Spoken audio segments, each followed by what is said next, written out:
A NR2, que foi revogada, tratava da inspeção prévia de estabelecimentos, ou seja, uma norma revogada e que deixou algumas lições permanentes para a segurança do trabalho, com relação ao histórico, com relação também à aplicação e principalmente boas práticas que ficam aí com relação às inspeções que devem ser realizadas dentro da empresa. A NR2, ela foi revogada, ela teve a sua origem, né, a sua fundação em 1978, foi publicada, né, pela portaria do Ministério do Trabalho, a portaria 3214, de 8 de julho, e ela estabeleceu, quando ela foi iniciada, procedimentos ali iniciais, inspeção prévia em novos estabelecimentos. Em 2018, caracterizada como norma geral pela portaria ST de número 787, sua função era regular aspectos comuns de diversos setores econômicos. Então, é a norma regulamentadora, de acordo com o artigo 160 da CLT, que as consolidações das leis trabalhistas, conforme algumas redações que foram publicadas.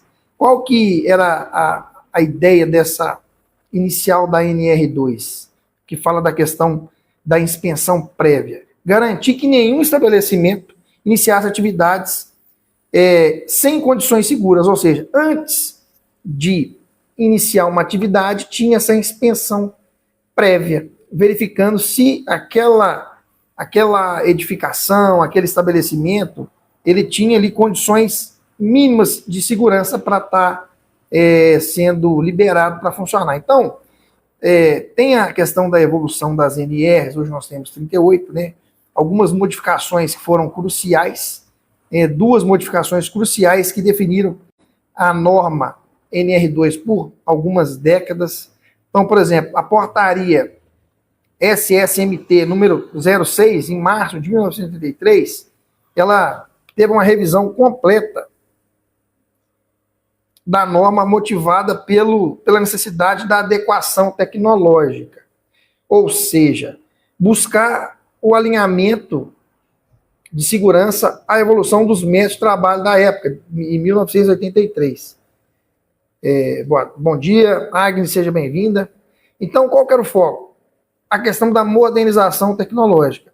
Em dezembro de 1983, uma outra portaria, a portaria SSMT, número 35, ele estabeleceu ali o ponto focal definitivo da norma. Ou seja, a inspeção prévia seria obrigatória apenas para novos estabelecimentos. Então, de fato, só os estabelecimentos a partir de dezembro de 1983, os novos estabelecimentos seriam obrigatórios passar por essa inspeção prévia. Locais, por exemplo, já em funcionamento, passariam apenas por inspeções de rotina, de acordo aí com a demanda dos fiscais do Ministério do Trabalho. Então, a delimitação dessa obrigatoriedade, ou seja, não tinha braço para fazer essas verificações. Quando se fala de fazer uma inspeção prévia, imaginando que em todos os estabelecimentos, todas as empresas, não tem mão de obra suficiente para estar fazendo esse trabalho. Então, o que a NR2 regulamentava quando ela, antes de ser revogada? O certificado de aprovação das instalações, o famoso CAI, o CAI, que era um documento obrigatório emitido após a inspeção bem-sucedida, garantindo ali a conformidade legal antes do início das operações. Então, esse certificado de aprovação das instalações é um documento com a relação do que tinha, quais as máquinas, equipamentos, né, dentro da empresa, organização. A questão da declaração também. A NR2 regulamentava a declaração de instalações, que era ali uma alternativa documental enviada para apreciação quando a inspeção física prévia não era viável. Ou seja, a própria empresa fazia essa declaração. O profissional de segurança do trabalho, engenheiro ou técnico, fazia essa declaração. E a inspeção de projeto, que era facultativa, não era obrigatória. Ou seja, a possibilidade da empresa submeter o projeto à análise antes mesmo do início da construção para antecipar aí as adequações. Ou seja, ao invés de fazer uma declaração, antes de você fazer essa declaração, antes da empresa funcionar, você fazia um projeto. Então, era uma abrangência obrigatória, todo novo estabelecimento precisava desse certificado de aprovação das instalações, independentemente do porte ou segmento, inclusive em casos de grandes reformas. Mas essa norma ela nunca foi, de fato, levada a sério. Muitas empresas trabalhavam sem essa certificação, sem essas declarações com relação ao CAI, por exemplo, que é o certificado de aprovação das instalações, e isso não acontecia mesmo quando ela não tinha sido revogada ainda. Então, os 3 motivos aí dessa revogação. Vamos falar por que foi revogada a NR2, que fala da inspeção prévia. A fundamentação da portaria número 915 de 2019. Primeiro, um dos motivos da revogação, falta de estrutura dos órgãos reguladores. Ou seja, o Ministério do Trabalho ele não possui recursos humanos e também técnicos suficientes para fiscalizar a demanda massiva de novos estabelecimentos em uma economia dinâmica, ou seja, tornando a expensão universal inviável. Então, não tinha ali um número de profissionais suficiente para estar fazendo essa expensão. Isso poderia acarretar o quê? Uma situação de ia atrapalhar muito essa questão de abertura de novas empresas, porque teria que passar por essa inspeção. E como você não tem a mão de obra suficiente para fazer isso, ficava inviável a aplicabilidade aí dessa norma. Ou seja, ia virar um gargalo muito grande essa questão aí da NR2. A ineficácia e também descumprimento é o segundo motivo da revogação. Na prática, essa norma existia apenas no papel. A empresa nenhuma cumpria, poucas empresas cumpriam. A grande maioria das empresas não solicitava essa inspeção prévia e na verdade, o Estado não tinha capacidade de identificar e punir os infratores, gerando um cenário de ilegabilidade passiva. Ou seja, o próprio sistema ele não conseguia fiscalizar aquilo que ele cobrava. Ou seja, tinha um monte de empresa ilegal sem atender essa NR2 com relação à inspeção prévia. E também o terceiro motivo da revogação é a redução da burocracia. Então, a revogação, de fato, ela integrou um movimento maior de modernização legislativa, ou seja, visando ali eliminar exigências obsoletas que travavam o processo de empreendedorismo, ou seja, a pessoa ficava, quem quer abrir uma empresa, por exemplo, e quer fazer tudo certinho desde o início, às vezes não abria porque via essa questão da expensão prévia uma questão burocrática e sem garantir que de fato ia conseguir ser aplicada essa norma.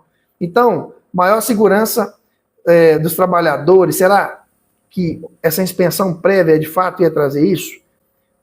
E ficou provado que era uma burocracia aí no decorrer dos anos. Então, os principais motivos: falta de estrutura, não tinha pessoas para fiscalizar de fato, para fazer essa verificação, para acompanhar.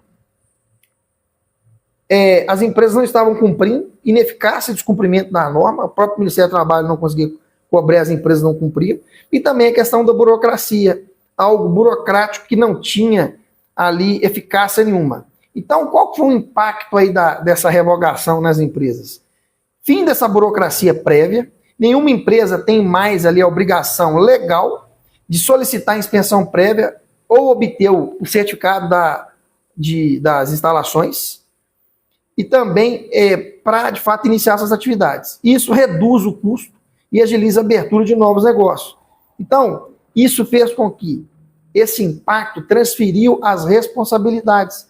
A responsabilidade pela conformidade passa a ser integralmente da empresa. A empresa, não porque ela não vai passar por uma inspeção prévia, que ela não tem que cumprir, por exemplo, a NR1, com o Programa de Gerenciamento de Riscos, e as outras 38 normas de acordo com a aplicabilidade de cada uma, de acordo com o segmento.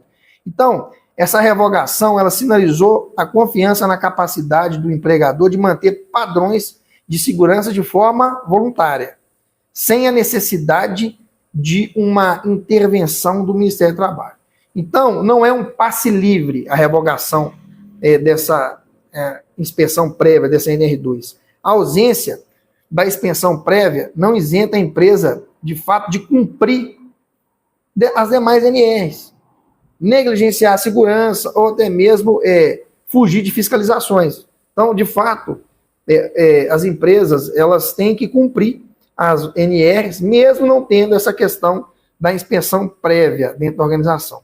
Algumas boas práticas que a gente pode falar de inspeção, ou seja, sempre que nós falamos de segurança do trabalho, nós falamos de checklist, de formulários, de lista de verificação de controle das atividades críticas. Então, quais inspeções que a gente pode destacar aqui? Mesmo a gente não tendo a inspeção prévia mais como norma, a empresa tem que fazer as suas inspeções internas. Ou seja, a inspeção geral, né, que é realizada em toda a empresa em intervalos regulares, ou seja, verificar tudo que eu tenho de norma regulamentadora. Envolve a CIPA, envolve o SESMIT, envolve a liderança da empresa, para, de fato, fazer uma avaliação global da segurança. Quando a inspeção geral é aquela inspeção onde o famoso plant tour, né, onde todas as pessoas ali vão verificar as não conformidades de uma forma mais geral, sem ser específica.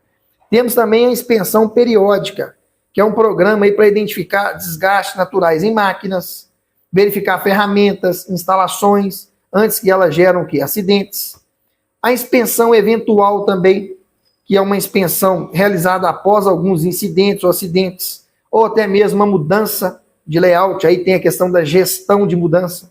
Ela foca em problemas pontuais identificados em setores específicos. E a inspeção de rotina, que é aquela diária, operacional, que o profissional de SST faz todos os dias, né, foca em detectar falhas ali mais cotidianas dentro da empresa, o uso correto de EPI, as condições inseguras imediatas, os comportamentos de riscos que podem acontecer. A inspeção especial seria uma inspeção técnica e também minuciosa, requer profissionais especializados e equipamento para medir ruído, calor, agentes químicos, ou seja, eu vou fazer uma avaliação ambiental ou eu vou fazer uma inspeção só da parte elétrica da empresa, então eu vou com checklist específico, ou eu vou fazer uma inspeção somente de atividade em altura dentro da empresa, checklist específico, uma lista de verificação dos controles que eu tenho, das medidas de controle, se elas estão de fato implementadas. E também podemos falar da inspeção oficial, que é a inspeção executada por órgãos fiscalizadores. Exige a documentação, todos os documentos legais, de forma rigorosa, atualizada para comprovar ali a conformidade. Então, essa inspeção oficial, ela é a mais importante, porque ali a empresa ela pode sofrer autuações, ela pode ser multada se ela não tiver cumprido alguma parte da legislação específica ali, que está tendo de acordo com a fiscalização que está sendo realizada. Então, a relevância atual, essa revogação da NR2 eliminou a burocracia da aprovação prévia, ou seja, eu não tenho que ter essa aprovação, essa inspeção prévia a mais, mas não ali a necessidade técnica de inspeção, ou seja, a empresa tem que fazer as inspeções, ela tem que ter os procedimentos internos para fazer isso. Manter essas rotinas de inspeção é a única forma de garantir as conformidades das demais NRs. Ou seja, o primeiro passo o profissional de segurança do trabalho, ele verificar quais as NRs que são aplicáveis à sua empresa. O que eu estou atendendo hoje, de acordo com a legislação? O que falta para mim atender 100% das NRs que são aplicáveis à minha empresa? Certo? Por exemplo, eu tenho uma rede de supermercados. Então, quais as NRs que vão encaixar nessa rede de supermercados? Vai ter, por exemplo, a NR 31, que vai tratar de temas relacionados aí à área florestal, por exemplo? Não. Vai ter, por exemplo, a NR22, que fala da mineração? Não. Então, o profissional de segurança do trabalho, é importante ele trabalhar por eliminação. Se você está dentro de uma empresa hoje, é importante você verificar as 38 normas e ver o que enquadra na sua empresa daquelas normas. E ver o que não enquadra. As normas que não vão ser enquadradas ali na empresa, você já elimina, você já tira. E depois você vai verificar o que você precisa de fato atender em cada norma de acordo com o segmento da sua empresa. A documentação e também a conformidade são elementos aí essenciais para a gestão de segurança. Por exemplo, a análise de risco, PGR, o GRO, é obrigatório, que é a identificação contínua e de perigos e riscos das atividades. Os registros oficiais, por exemplo, manutenção preventiva de máquinas e equipamentos, treinamentos, inspeções de rotina, os procedimentos de emergência também, planos de ação e documentos conhecidos, a gestão participativa da CIPA, as reuniões ordinárias, mensais que tem que acontecer, o envolvimento dos trabalhadores na identificação de riscos, a empresa ter ferramenta para o colaborador comunicar esses riscos. Então, a documentação organizada é a principal defesa em fiscalizações. Algumas lições permanentes que a gente pode deixar aqui agora da NR2, os princípios aí que transcenderam a revogação. Primeiro, a prevenção é sempre mais eficaz e econômica que a correção de acidentes. Então, quando nós falamos de prévia, inspeção prévia, significa o quê? Que eu vou verificar previamente para antecipar os riscos. E também a segurança ela deve ser integrada desde a fase do projeto e também construção. Então, quando se fala de inspeção prévia, quando eu vou fazer uma mudança dentro da empresa, eu vou instalar uma máquina, eu vou mudar uma máquina de lugar, eu tenho que pensar no projeto de construção disso e a segurança ser envolvida. A responsabilidade também pela segurança é compartilhada entre todos os níveis. Ou seja, documentação clara, comunicação transparente são essenciais para que as atividades, a condição de trabalho seja ideal para que as pessoas trabalhem de forma segura. E a questão também da manutenção contínua de padrões que demonstram respeito pela vida. Ou seja, quando nós falamos de inspeção prévia, de fato vai ter muito a ver com o ambiente de trabalho. Quando nós falamos do acidente de trabalho, o acidente de trabalho ele acontece por 3 fatores: condição de risco, comportamento e efeitos da natureza. Efeitos da natureza não tem como a gente controlar, a gente descarta. Agora, quando nós falamos da condição de risco, é quando o ambiente não me traz segurança. Um fio desencapado, uma máquina sem proteção, falta de sinalização. Então, dentro da inspeção prévia, está ligada justamente nessa questão, na condição. Então, quais ferramentas que você tem de inspeção dentro da sua empresa hoje? Quais checklists, quais formulários que você utiliza para inspecionar, para verificar, para checar? Isso que a NR2 deixa de legado. Então, concluindo e algumas recomendações finais, a questão de adotar boas práticas em um ambiente desregulamentado. É isso, não tem uma norma para regulamentar previamente, mas a empresa tem que cumprir. Então, essa revogação da NR2 marca essa transição de um modelo de fiscalização prévia estatal para um de responsabilidade corporativa. Não tira a responsabilidade da empresa de verificar. Ou seja, a empresa, mesmo não tendo que levar um documento para abertura, para validar as instalações, ela tem que fazer isso, de forma a deixar os documentos ali de verificação à disposição do Ministério do Trabalho. Então, essa liberdade que tem hoje exige maior maturidade e rigor na gestão de segurança, ou seja, tem que ter uma evolução da maturidade na cultura da empresa. Então, essa inspeção voluntária, né, realizar vistorias prévias antes de iniciar novas operações como um compromisso ético, mesmo sem a obrigatoriedade do certificado das instalações. Ou seja, quando a gente vai fazer uma mudança de máquina, equipamento, a mesma coisa. A gestão de riscos, manter o PGR, o GRO vivos e atualizados. A documentação é a prova da sua conformidade, também cuidado. A questão da cultura de segurança, envolver todos os níveis hierárquicos dentro dessa gestão de riscos. A segurança deve ser um valor inegociável dentro da empresa ou organização, não apenas uma regra a cumprir. Ou seja, quando eu falo na evolução da jornada, eu sempre falo aqui das culturas da empresa, né? Aquela empresa que tem a cultura básica, é onde os acidentes acontecem e está tudo ok, as pessoas acham normal. A empresa que tem uma cultura mais reativa é aquela empresa onde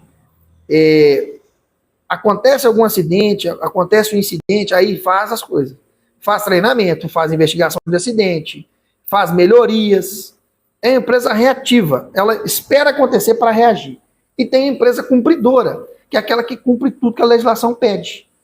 Já está no nível de maturidade melhor, a empresa cumpridora. E aí eu vou ter uma empresa proativa, que antecipa, uma empresa resiliente, que é aquela empresa que a segurança de fato é um valor inegociável. Então, a saúde e a vida dos trabalhadores são insubstituíveis dentro de uma empresa, dentro de uma organização. Então, de fato, esse os principais itens que nós poderíamos falar hoje com relação à inspeção prévia, que é uma norma aí que foi revogada, mas deixou o seu legado com relação à saúde e segurança do trabalho.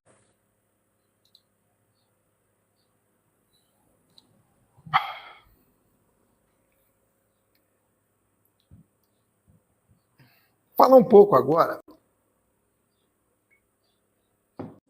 A NR3, embargo e interdição. Quando nós falamos dessa questão de embargar, de interditar, é algo que preocupa as empresas e as organizações, a direção, a gerência, os acionistas de qualquer empresa ou organização. Quando se fala nessa questão de embargar ou interditar, é algo que nós, como profissionais de segurança do trabalho, temos que entender, né, o que caracteriza o grave e eminente risco, por exemplo, dentro de uma empresa. Você sabe identificar isso? O que é um risco grave e eminente? Podemos dizer que é qualquer condição de trabalho que possa causar acidente ou doença com lesão grave imediata. A avaliação ela tem que ser baseada em quê? Na combinação de consequência potencial e também da probabilidade de ocorrência.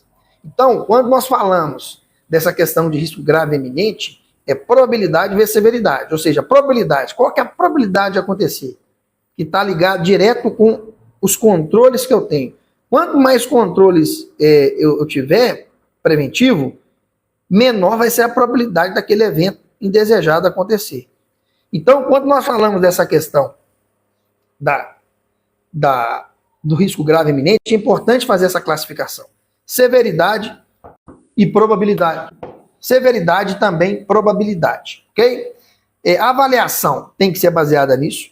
Identificar essas situações aí dentro da empresa precocemente é vital para garantir um ambiente seguro para todo mundo. Ou seja, a NR3 ela entra em ação para proteger, de fato, o trabalhador. Quando nós falamos, né, que a NR3 é uma norma que vai, de fato, ser algo que, por exemplo, o fiscal do Ministério do Trabalho, a NR3 está muito ligada a essa fiscalização, de embargar, de interditar. E nós, como profissionais de segurança do trabalho, temos também que entender desse processo. O que pode interditar aqui dentro, ser interditado aqui dentro da empresa? Né? Então, por exemplo, quando nós falamos de embargo e interdição, são diferentes. Por exemplo, o que é um embargo? Eu embargar algo, uma obra que está embargada, você chega ali e tem uma placa de obra embargada. Implica a paralisação parcial ou total de uma obra em andamento. Esse é um embargo. Ou seja, eu posso embargar tudo ou parte. Vou embargar esse setor aqui da empresa. Está embargado por causa disso, disso, disso. Essas máquinas aqui estão sem proteção, de acordo com o NR12. Essa área aqui, essa máquina está embargada. Ou essa área aqui está embargada. Já a interdição vai referir ao quê? A paralisação de uma máquina e equipamento. Isso é interdição. Setor ou estabelecimento. Ou seja, embargo.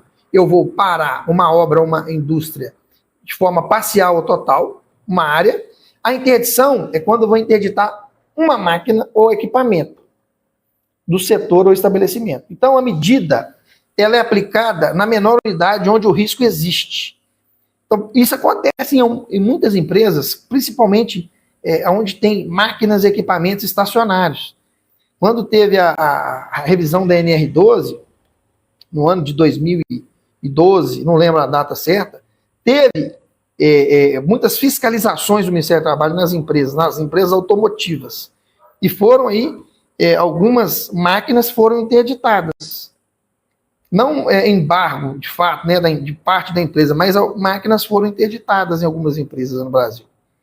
Então, essa classificação, por exemplo, das consequências. Quando eu vou avaliar um risco, eu tenho a classificação e qual que é o princípio geral, o impacto na saúde. Então, por exemplo, quando nós falamos de classificação, você tem lá, pode levar à morte, pode ser severa, pode ser significativa, leve ou nenhuma chance de acontecer uma consequência mais grave, nenhuma lesão ou efeito à saúde. Então, por exemplo, morte. A classificação de morte. O que seria o princípio geral? Pode levar a óbito imediato e que venha ocorrer também, que pode ocorrer posteriormente ao acidente. Ou seja, uma pessoa que está trabalhando em altura, se ele cair, ele pode morrer. Então, a classificação mais alta é a morte. Nesse caso aqui, quando se fala de embargo da interdição, dentro da NR3. Aí, quando a classificação ela é severa com relação à consequência, tá, gente? Nós estamos falando de consequência, depois a gente vai falar de probabilidade. Então, por exemplo, a consequência severa pode prejudicar ali a integridade física ou a saúde da pessoa, provocando lesões ou sequelas permanentes. Seria uma classificação severa. Uma classificação significativa, o que seria? Pode prejudicar a integridade física ou a saúde, provocando lesão que implique em incapacidade temporária por prazo superior a 15 dias. Aquele acidente que a pessoa afasta, ou seja, a pessoa quebra uma perna, quebra um braço, vai ficar afastada ali mais de 15 dias. Uma classificação leve seria aquela que pode prejudicar a integridade física ou saúde, provocando uma lesão que implique uma incapacidade temporária inferior a 15 dias. Certo? Então, aquele afastamento, um corte, a pessoa toma uns pontos na mão, no dedo, é um exemplo de uma classificação leve. E nenhuma é a lesão, quando não tem nenhuma lesão ou efeito à saúde. Aquela consequência não vai trazer nada de grave para quem tiver ali sofrido acidente. Quando nós falamos da probabilidade, nós temos a classificação provável, possível, remota e rara. Sendo que a provável é a medida de prevenção inexistente ou inadequada. O acidente é esperado com grande chance. A mesma pessoa que vai cair de altura, por exemplo, vamos imaginar que ele suba em altura, ele não tem o cinto, ele não tem treinamento, não tem linha de vida. Então é provável de acontecer aquele acidente. O possível já são medidas que apresentam alguns desvios ou problemas significativos que não há garantia de segurança. Alguns desvios ali, que, por exemplo, essa mesma atividade de altura, às vezes a pessoa está lá, tem o cinto, tem a linha de vida, mas o andaime está sem um rodapé, ou está faltando um acessório para a pessoa subir. Já a classificação remota é medidas adequadas, mas com pequenos desvios, pouco provável que o acidente ocorra. Tem desvios menores, às vezes uma sinalização que não está ali adequada, um isolamento. E a rara é quando as medidas excelentes e com garantia de continuidade, ocorrência extraordinária e não esperada. Então, essa mesma atividade em altura, eu tenho tudo funcionando, cinto, trava baixo, trava queda, colaborador com treinamento, com os exames em dia, a pressão arterial aferida, tudo sinalizado, tudo liberado, checklist, análise preliminar de risco. Então, essa questão da probabilidade. E o conceito também de excesso de risco, o que seria? O excesso de risco é a régua técnica que mede o quanto a situação encontrada está distante de segurança ideal, prevista nas normas. Então, eu tenho lá o extremo, substancial, moderado, pequeno, nenhum. Apenas o nível extremo e substancial são passíveis de embargo ou interdição. Então, quando o fiscal do Ministério do Trabalho ele vai numa máquina, equipamento, e classificou como extremo, substancial, o conceito dele caiu nesses dois itens aí, extremo ou substancial, ele pode sim embargar ou até mesmo interditar, certo? Interditar uma máquina ou embargar a parte da obra dentro da empresa ali, organização. Então, por exemplo, tem uma área lá, tem um andaime fachadeiro numa obra que está irregular e tem um risco, e é substancial. Então, o fiscal do Ministério do Trabalho vai embargar aquilo ali, está embargado essa área que ninguém pode trabalhar. Ou ele chega na máquina, uma prensa, por exemplo, sem proteção nenhuma, com parte móvel para todo lado, e risco do colaborador ter ali um acidente com mãos e braços, membros superiores. Então, ele pode, de fato, interditar aquela máquina, porque classificou ali como extremo risco. Entendeu? Então, de fato, esse é o conceito. Então, alguns critérios. Quais são os critérios usados, por exemplo, para a paralisação imediata? Os níveis de decisão. Então, risco extremo exige a interrupção imediata e obrigatória das atividades. Então, é um risco extremo, que é o maior, né, em termos de conceito. O risco substancial, passiva de embargo ou interdição, conforme circunstâncias específicas. Então, vai ser avaliado. E riscos moderados, pequenos, ou nenhum, não vai gerar uma paralisação formal, mas pode sim gerar ali uma atuação ali para melhorias, né, e prazo para a empresa adequar. Adequação imediata é quando o auditor fiscal avalia se a situação encontrada vai permitir uma correção instantânea no local, ou seja, vamos supor que tem uma área lá que está com a máquina que está sem proteção. E aí o fiscal vai verificar se o risco é, por exemplo, extremo, substancial, ele pode interditar ou então falar para a empresa, ó, você vai arrumar agora. Se não arrumar, não vamos interditar essa máquina. Pode acontecer também. Então, essa questão da viabilidade técnica ela é muito importante, porque se for possível sanar o risco na hora, determina-se a correção sem a interdição. Então, às vezes, o fiscal vai interditar a máquina ou vai, de fato, paralisar, né, tudo ali, fazer um embargo de uma área e a empresa consegue, na hora, resolver. O fiscal pode sim, se de fato isso acontecer, ele pode sim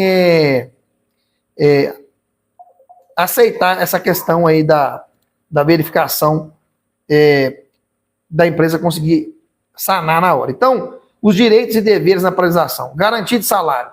Durante a paralisação por embargo ou interdição, todos os trabalhadores que estiverem ali devem receber seus salários integralmente, como se estivessem trabalhando. Então, eu fui ali e embarguei uma empresa, uma construção civil, tudo, parei tudo, eu como fiscal. A empresa tem lá 10 funcionários, ela tem que continuar pagando o salário deles. Algumas ações de correção. É permitido e necessário realizar atividades para corrigir as irregularidades. Certo? Quando se fala dessas ações, né, desde que sejam garantidas ali as condições totais de segurança para os envolvidos. Então, a empresa ela pode, por exemplo, falar que vai parar e já vai arrumar e já marcar ali para o auditor, para o fiscal, né, voltar para, de fato, liberar as atividades. Então, o embargo e a interdição são medidas o quê? Para proteger e não medidas punitivas. Então, alguns exemplos práticos no dia a dia. Construção civil.